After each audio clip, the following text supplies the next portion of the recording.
Hindi matatawarang galing at husay at talaga namang mga talented na nagmamahal kay Ate Guy. Mga Noranians na talagang suporta nila kay Ate Guy ay hindi kayang pantayan. At si Ate Guy, may bago na naman. Mamaya yan sa pagpapatuloy natin sa Heart Expression. Ito po ang inyong lingkod, Kuya Ferdy R, na nagsasabing, mahal na mahal ko po kayo at maraming salamat sa patuloy na pagtangkilik ninyo ng Heart's Expression.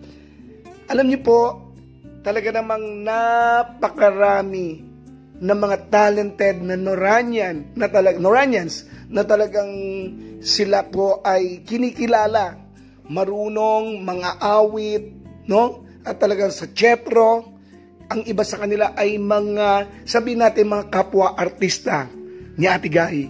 At mapadirektor, talagang pag sinabing nagmamahal kay Ate Guy, magagaling yan, mga genius yan, gaya ng ating mahal na superstar. Siyempre, genius ang ating idol. Kanino tayo magmamana, kundi sa ating minamahal na idol natin, paborito nating si Miss Nora Honor. Genius din tayo. Makisali na po ako na po. Ito po si Kuya Ferdy R. At medyo pagpaumanin po, medyo paus po tayo dahil sa inuubo. Siyempre, pabago-bagong panahon. At nagsasalita tayo madalas. Yan ang ating ginagamit, puhunan sa ating mga trabaho, ang pagsasalita. Nasabi ko po na talaga naman mga talented, ang mga umahanga kay Ate Guy. Hindi ko na po babanggitin ang mga nasa teatro, marami sila, nasa iba't ibang field, no po, na talagang mga professional, at kahit sabi mo mga simpleng tao, marami kapag sinabing Noranian, talagang halos lahat talented. Siyempre, no, kahit na po sa isang kilala kong Noranian, no, isa lang ang babanggitin ko sa napakarami, ay si Kuya Robert Ganon, no, talagang ang galing umawit at talagang masasabi mong multi-talented one. Si Kuya Robert, talagang si kapatid, isa yan. At syempre yung leadership ni Kuya Edgar Castro, yung leadership niya talagang hindi mo matatawaran.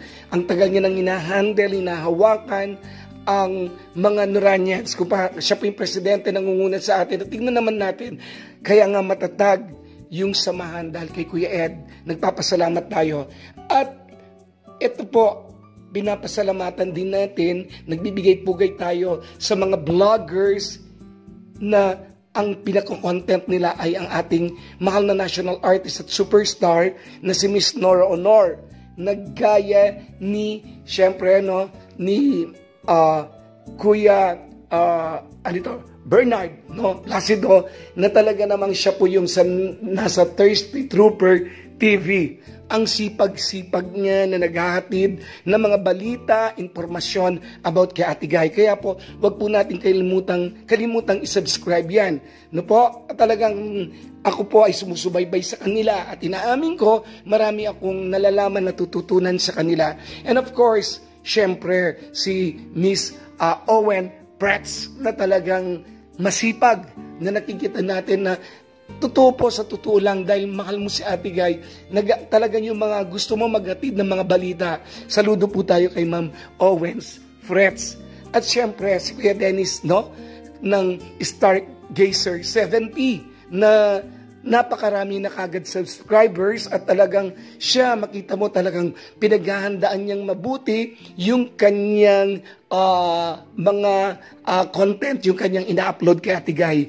At maraming pang iba na kung hindi ko man po nabanggit ngayon, of course, babanggitin po natin sila sa susunod. Alam niyo po, tangkilikin po natin ang mga YouTube channel na ito na talagang si Ate Guy ang kanilang itinatanghal, itinatampok. At syempre, salamat, nandiyan rin yung Noranians Worldwide ni Kuya Edgar Castro, no? Marami. Basta po yan, tangkilikin nating lahat. At syempre, yung mga legit yan na nagmamahal kay Ate Guy. At itong huli na sasabihin ko po ay si Kuya Fernando Madriaga, na talagang natutuwa ko kasi iba-iba, kumakanta siya. Ang ganda ng boses niya, no? Yung mga awitin niya para kay Ate Guy, na ito po talagang, hindi lang po ako nanonood, nagsasubscribe pa po ako, talagang nagko-comment ako sa kanya. Natutuwa ko talagang yung mga awitin ni Ate Guy, inaawit niya, ito po naka-upload, at talagang natutuwa ako sa kanya kasi anumang balita kay Ate Guy, nandun at kinikilala niya, no? Re-recognize niya pati yung mga, yung credits. Ayan, kung sino, kanina niya nakuha yan. Katulad nito, si Ate Guy, nabasa ko, napanood ko sa kanyang YouTube channel na si Ate Guy may bago na naman. May niluluto na naman na project. No po, sa kanya ko nalaman yan at courtesy of Mr. Dennis Evangelista at si Kuya Jobert, no, na talaga namang diehard, talagang Noranyan, true-blooded Noranyan, si Kuya Robert Sugat. Ano ang apelido kay Robert? Basta si Kuya Robert po nandiyan sa picture na medyo po na ko sukal dito. Ayan. Salamat po. At si Ate Guy may project na naman na niluluto. Naku, si Ate Guy hindi mauubusan. Talagang nakapila sa kanya. Siguro po talagang dami niya, no? Kumbaga hindi lang mapagsabay-sabay na Ate Guy at mapagbigyan ng sabay-sabay. Pero, syempre, mapili rin po si Ate Guy. Sabi ko nga, dapat yung talagang makabuluhan at talagang may istorya at talagang magpapakilala, syempre, sa ating pagka-Pilipino at isang mamamayan. Talagang si Ate Guy, sinasalamin niya ang isang tunay na Pilipino.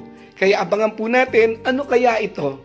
Abangan po natin kung ano ang bagong project ni Ate Guy, na excited na naman po tayo. Ito po si Kefir DR na nagsasabing, as long as there is love, we will stand, and to God be the glory. Maraming salamat po at mabuhay.